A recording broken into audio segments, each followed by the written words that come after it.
चाउल पांपड़ पे कौन कौन सामग्री नेली एवं केमिति बनैली आसंतु जानिबा। प्रथमे गोटे कड़ाई नहीं से अल्प पानी दे अरुआ चाउल गुंड को से पकईली। स्वाद अनुसार लुण दे से अल्प फुटापी छाड़देली। से फुटिबा परे ताको काढ़ी से अल्प जीरा, चिली फ्लेक्स, कला जीरा, राशि एवं पुदीना पत्र को एमती चुन चुन काटी से पकईदेली। से सबकि मसला मसली पकईला ताको टिके गोलई दे टाण खरारे नहीं ताको सुखईदेली। से सुखिबा पूरा 2 दिन लगिला। तापर ताको नहीं छाणिली।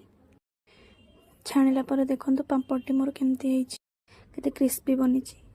टेस्ट तो बहुत बढ़िया थिला। आपण थरे निश्चित ट्राए करंतु एवं आम चैनल देसी हांडशाल किचन को समस्त सब्सक्राइब करने को जमा भी भूलंतु नहीं।